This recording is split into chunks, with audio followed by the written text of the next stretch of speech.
Broadway's my beat. From Times Square to Columbus Circle. The gaudiest, the most violent, the lonesomest mile in the world.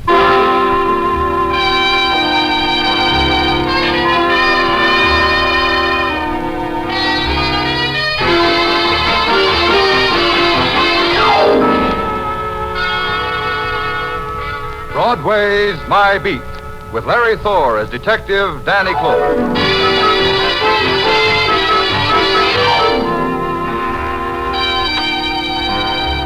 Broadway, where a pale and hungry girl walks like a queen because Broadway's a dream street. Where a fat man stands with begging eyes because he knows his dreams will never come true.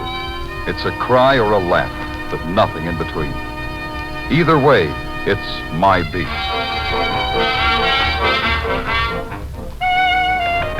On special detail, there are no special hours. Dorn was at the window of my office at police headquarters when I scribbled my last report. An out-of-town school teacher was trying to beat the heat by using Columbus Circle for a burlesque runway. I buried that one behind a convenient fan, bid the boys a fond bonjour, and started home out the side entrance. I didn't make it. All I saw of sunrise was in an alley, the alley reserved for police ambulances coming home to the morgue. A voice stopped me and invited me in. Danny, come here. The man who stood silhouetted in the slice of light was a man who called himself K-Peck, a freelance photographer who hung around headquarters. You never knew he was there, but he always was. The quality of dawn, Danny. Who can hold it? Who can imprison it? It is the eternal enigma for a photographer. Why don't you go home then, K-Peck? What keeps you here? That ambulance, perhaps. Huh? You see, creative men like me have a devotion. It is always the same.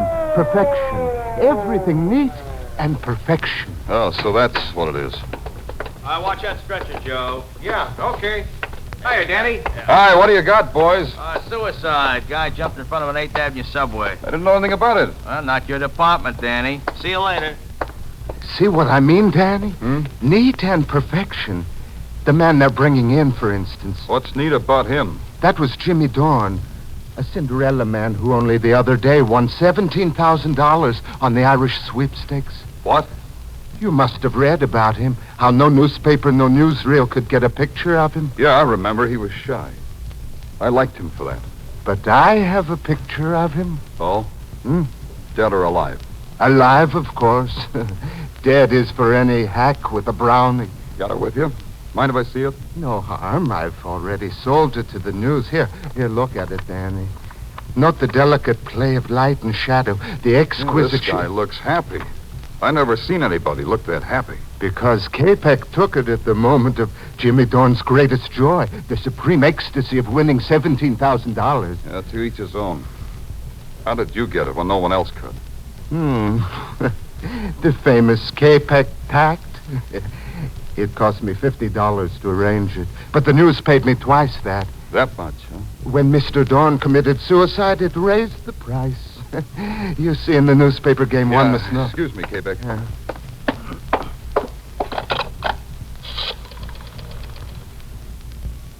Danny Clover, give me the dope on a suicide name of Jimmy Dorn. Yeah, I know it's not my department. I'm nosy. Yeah. Lily Dorn, 3rd Avenue. Okay, that's enough. You have the look, Danny. You smell something, maybe? Yeah, maybe. Be with you in a second, K-Peck.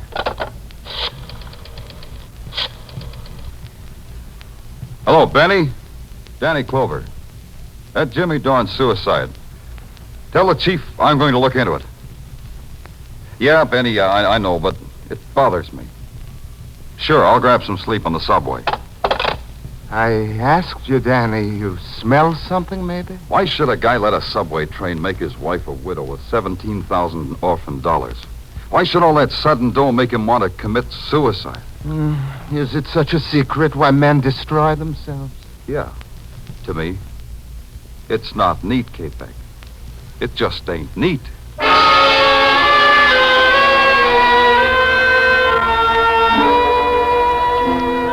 3rd Avenue is a tenement 5 stories high and miles long. At 9 o'clock in the morning, it was going full blast. The elevated, housewives hunched in open windows, kids flipping pennies against a wall, and every 7 minutes it screams. Somewhere between Sam Chu's hand laundry, special attention paid to pleated dress shirts, and the Blue Star delicatessen, cream soda and hot pastrami 2 bits, somewhere between there was a doorbell. I pushed it.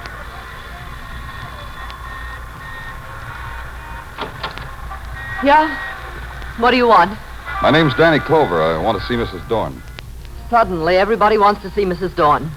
Suddenly, I'm a popular lady. Suddenly, I'm from the police, Mrs. Dorn. You guys don't quit, do you? All right. Come on in. You want to know how it is to win $17,000. Is that what you want to know? Look, Mrs. Dorn, I'm sorry about your husband. Oh, sure. You can feel any way you like. Tell me about your husband. Jimmy? Yeah. I'll tell you about him. Jimmy didn't like people. He got afraid of them once, and he never got over it. Why? You know, I don't know. He was always running, and I ran with him. I was his wife, Mr. Clover. I didn't need to know any more than that. But maybe you understood why he refused to see any reporters when he won all that money. Listen, my husband was a frightened little man who won a sweepstakes. It bought him an obituary. Well, that doesn't tell me much. This room tells me more. This rat hole. This room says that, doesn't it? Rat hole. I didn't say that, Mrs. Dorn. I'm talking about that circus poster on the wall. Patsy Mack presents the 3 whirling tornadoes. Was your husband a whirling tornado? You can go now, policeman. You said your questions. Now go. Brody, please. Why didn't you stay in that room?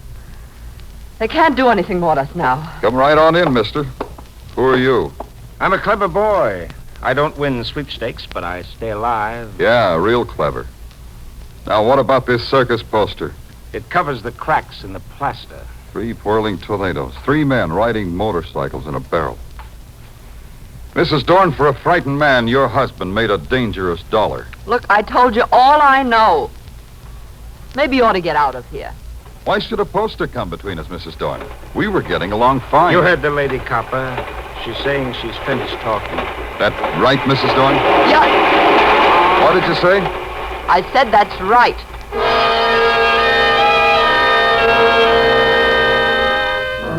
Maybe I should have let it alone and got some sleep. But it kept eating at me. When I found out Jimmy Dorn rode a motorcycle in a barrel, everybody got unhappy. I don't like it when it gets unhappy. So I took a walk and found myself on Broadway in front of a tired building that has a lot of names. You take your choice.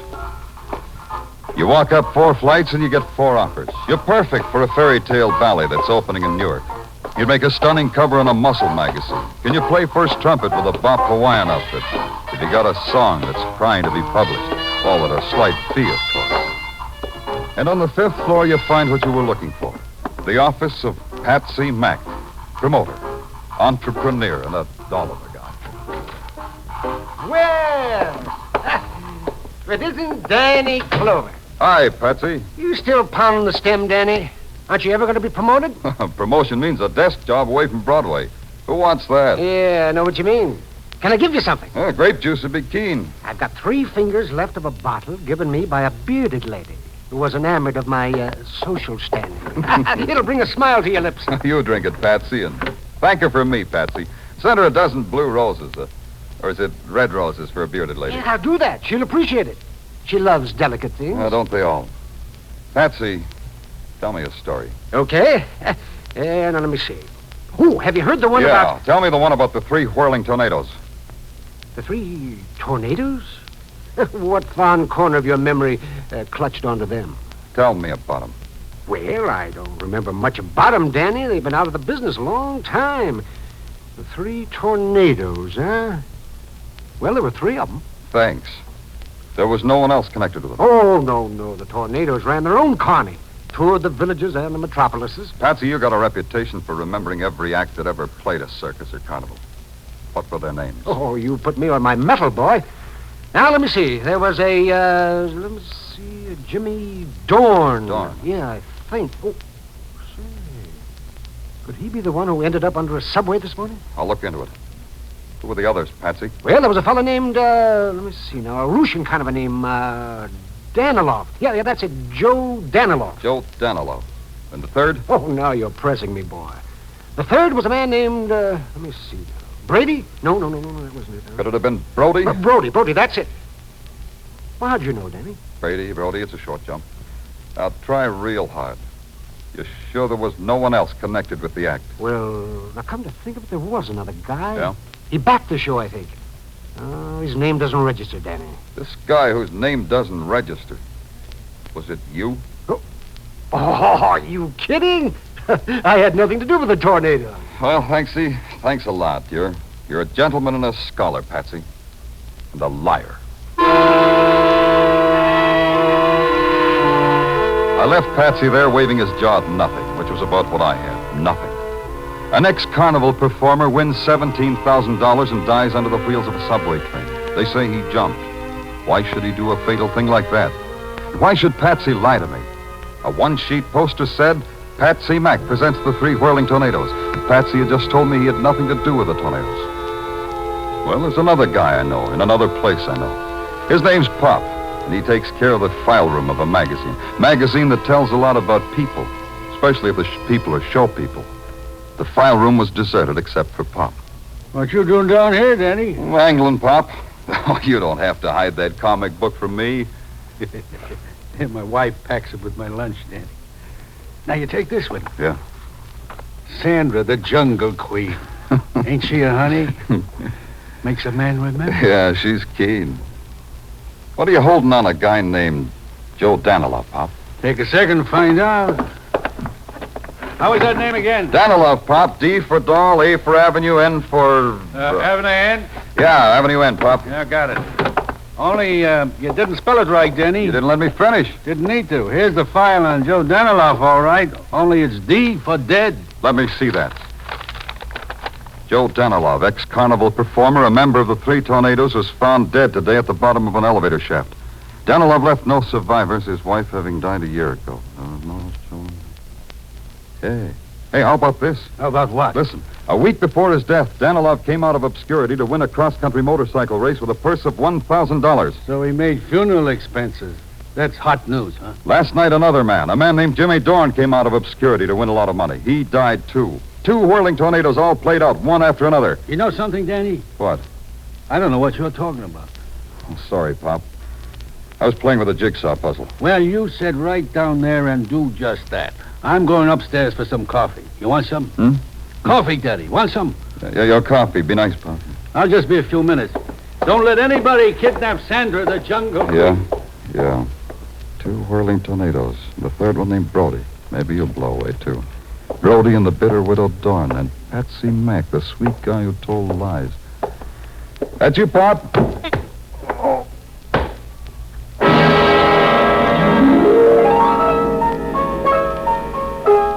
I never knew what it was that slugged me on the back of my head. It wasn't a comic book, and whoever did it wasn't Pop. Just before I hit the floor, I had a flash. It wasn't Sandra, the Jungle Queen, either.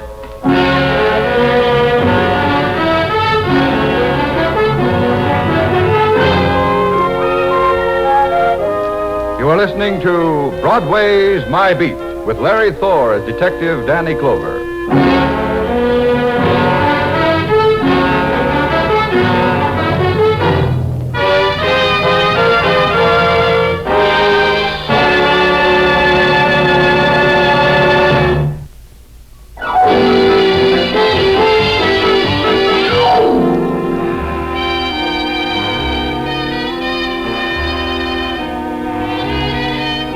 You win a lot of money or die violently or do both, and Broadway will know all about you. You get your name and your picture in the morning editions. Then Broadway won't care anymore. But I care.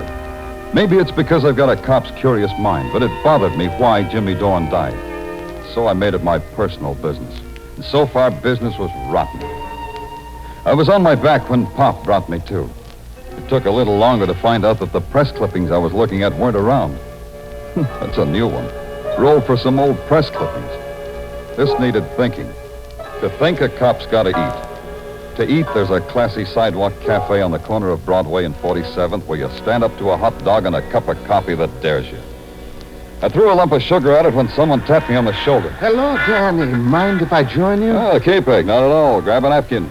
Danny, somehow you look unsymmetrical today. What happened to your head? I had it done over. Oh, you detectives, always intruding yourselves into violence and danger. Who did it, Danny? Person or persons unknown. Oh, you should go home and get some rest. What about you, Kipek? Don't you get any sleep either? I am a vain man, Danny. I've been waiting for the noon edition of the news to come out. It has the picture I took of Jimmy Dorn. Look at it, Danny. Yeah. Is it not a magnificent reproduction? Yeah, it's quite a picture. How'd you catch the expression? For an artist like me, it is a matter of precise timing. But somehow, I feel the caption beneath this picture is not right. What do you mean? I feel the caption should not read suicide. It should read murder. Oh? Makes you say that? I have captured death in my pictures for a long time, Danny. This is the face of a man whom death was about to touch with murder, not with suicide. You talk prettier, but you think like a cop. The elements for murder are three, Danny. A widow with $17,000, perhaps a boyfriend, and... Wait a minute, Danny. Where are you going? You haven't touched your I've got to food make yet? a call. So you can't eat first? Who calls on a rich widow with onions in his breath?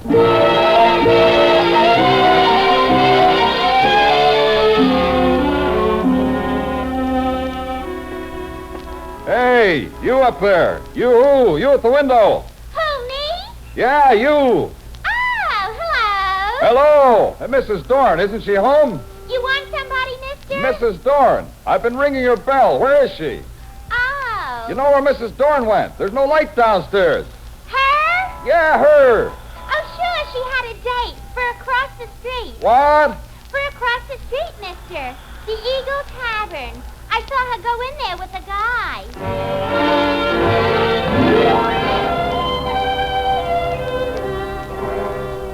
The Eagle Tavern took up 40 front feet of sidewalk, and its insides were designed to take up thousands of man-hours of loneliness.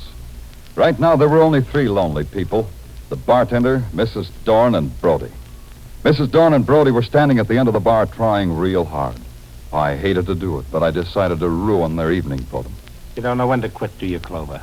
Why do you keep coming around? Like I was saying, Mrs. Dorn. What are you drinking, Mac? Nothing at all. Yeah, you can nurse that a long time. Mr. Clover, look. Please, we don't want any trouble. We got all the It's this way, Mrs. Dorn. A long time ago, a man named Joe Danilow fell down an elevator shaft and was killed. Seems like he was nobody until he won a motorcycle race. Then he got his name in the papers.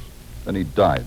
What does that do to you? What should it do to her? I'll try a refresher. Joe Danilow was a whirling tornado. He belonged in your husband's act, Mrs. Dorn. Try to react on that. I don't know what you're talking about. You got your reaction, Clover. Now blow. Mrs. Dorn, you know your husband just might have been murdered. Dorn, consider it. You've got no manners at all. All you've got is a loose mouth. Wait a minute, Brody. The man said somebody might have killed Jimmy. You think so, Brody? This guy's trying to put poison in your brain, Lily. Don't listen to him. You think I shouldn't, huh? Why should you listen to you, Brody? Go read a book, copper. Go read a book and find out why I should hang around a woman who's married to my best friend, Jimmy Dorn. Maybe you were waiting for him to die. He did, didn't he? Yeah. I never thought of it before. Jimmy's dead, and that makes you number one boy to a lady who just inherited $17,000. That'll teach you, Lily. That'll teach you not to talk like that. Talking a woman's easy, Brody. This'll be a little... Hey, what are you doing? Hey, you can't fight in here. Stop it! I'm running a decent joint. Oh, stop it! Stop it!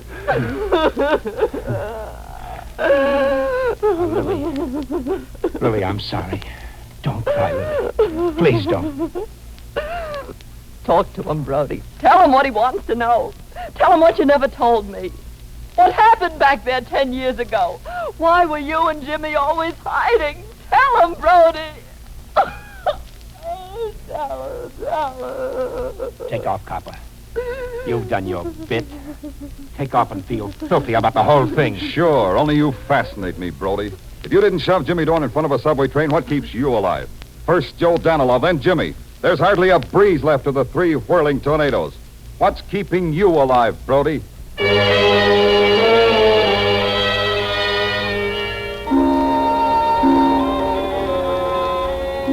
Now there was a guy I just had to see.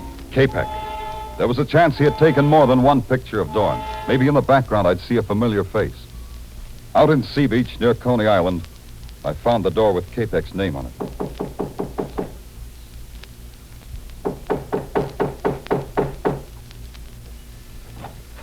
Oh, It's you, Danny. Come in. Well, I didn't want to in. disturb you, K-Peck, but I wondered if you took any more pictures of Dorn besides the one that ran in the news. Oh, I am not like other photographers, Danny, who take dozens of pictures to get one good one. I take only one, and it is always perfection. So the one in the news is the only one. Yes. It is important that there should be other ones? It might have been. It's quite a gallery you have on the wall. Yes. Come look, Danny, come look. This one, Danny. This girl who looks like a tired angel on a lonesome street. Yeah, nice. And look, and this one, a derelict asleep in the gutter. It has the texture and the lighting of a Rembrandt, no? Now, K-Peck, a man with your talent could live in a penthouse with dancing girls. Why do you live here? I get some of my best results here. Yeah, everybody gets some. You must have got there fast for this picture. Oh, that one, yes. Well, you know my deal with the police. The minute anything violent happens, I go out with you. I get a picture. You get a body. Who was he? That is a man who was once Joe Danilov. Danilov, huh? Yes, I took this picture just after he fell down the elevator shaft. The mood of finality was magnificent. Very dramatic, K-Peck. Danilov was one of the 3 whirling tornadoes. Did you know that? So? Well, to me, Danilov was simply a man who fell down into space and died. The picture captures the sensation, don't you think? The down-sweeping lines, the shadows like a dark caress, the broken form like some grotesque passion, everything neat, everything perfect.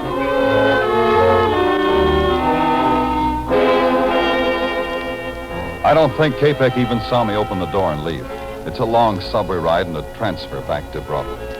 Coming up from an underground of naked concrete into the blare of 49th Street, well, there's a magic to it.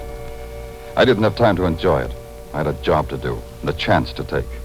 And the chance paid off. Patsy Mack was in his office working late. Okay, Danny, so I lied to you about my connection with the tornadoes. And why not? First Joe Danilov, then Jimmy Dorn. Next, maybe me. Why should I take a chance? They were accidents, the people say. Oh, not just accidents, Danny, not that kind. Tell me, Patsy, why do you think you'll be next? I don't know. It just looks like everybody connected with the tornadoes is written down in a little black book. Tell me more, Patsy. This time I'm leveling, Danny.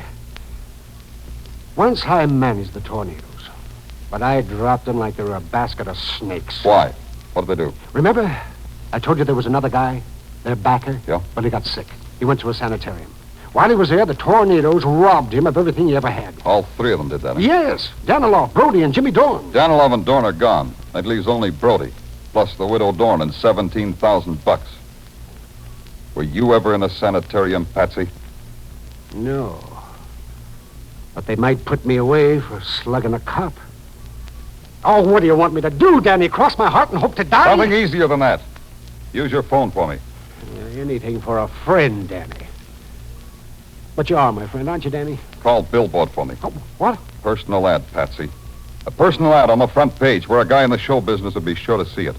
You phrase it. Phrase what? Just this. Anyone connected with the act, the whirling tornadoes, meet at the entrance to Crescent Midway on Coney Island tomorrow night at 11. Have information to wind up affairs of the tornadoes. Phone that in, Patsy. Because you say so, friend? Because the police say so. And Patsy, Yeah? sign your name to it.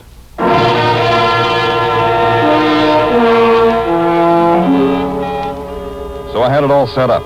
This case had murder in it, and I was pretty sure I knew who the murderer was. It was a matter of supplying a pigeon. That was me. The next day, 2 things happened. The ad was on the front page of Billboard, and rain came. When I hit Coney Island 10:30 that night, it was a wet desert. Neon reflections and stragglers and empty rides. The place was shadows on peeled paint and shadows on shadows. I had to spot the killer before he spotted me. So I picked one of the darkest places under the framework of the roller coaster and walked into it. I really walked into it. Danny! There's such a night you picked to enjoy Coney Island. On a night like this, it is a dismal alley. I'm in a dismal mood, K-Peck. And that gun you're holding doesn't make it any brighter. It gives me the bravery to give orders to a policeman. You shoot me, you'll be out of character, K-Peck. How are you going to make it look like an accident? I have other ideas. First, I put my gun in my hand in my pocket. Now I say to you, let's go. Walk, Danny, walk. You know, Capek, I think you loused up the job. A long time ago, you told me everything was neat and perfection. You forgot to tell me you put up the dough for the whirling tornadoes before you went to the sanitarium. So you've killed Danilov and Dorn. But Brody gets away, huh? Brody in time, policeman. But first you and I take a ride on a roller coaster. Yeah. I was wondering how you'd manage it. Neat and perfection, Danny. Now get on. I'll pay for the tickets when the ride is over. In here, Danny. You get in the first car. I'll sit in the car behind you. How are you going to work this, Capek? You going to slug me and heave me over? Like I said, you can't shoot me. Then it wouldn't look like an accident. In a few seconds, when we get to the top, you will see. And now keep your hands to your sides, Danny. That's better. Going to get a picture of this one, too, Capek? When we get to the top, you will see. The top was 2 seconds away.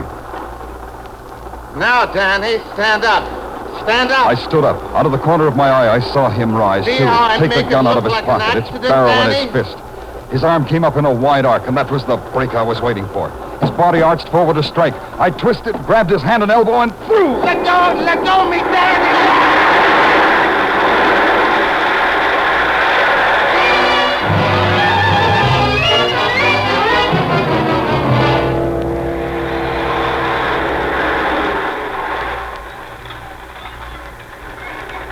How long can a roller coaster ride last? Long enough. Long enough to piece together the jagged edges of some frightened lives. Danilov and Dorn murdered. Murdered because they'd crossed a twisted man named Capek. Brody and Patsy Mack hugging the shadows because they were afraid of Capek's revenge. And Lily Dorn with a handful of dust and dollars. You pay for the ride here, mister. Hey, you didn't take that ride all by yourself. Yeah.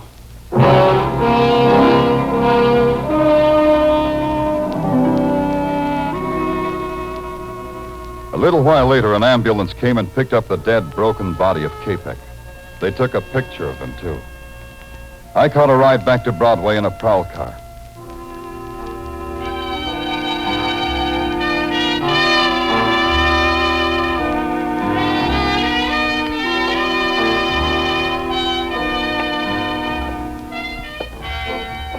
It stretches out in front of you, this street called Broadway, like a midway to some cruel and fantastic circus. And you're the performer. You can walk the high wire or play it safe in a cage. Me, I guess my dodge is the wire. And the gaudiest, the most violent, the lonesomest mile in the world. Broadway, my beat.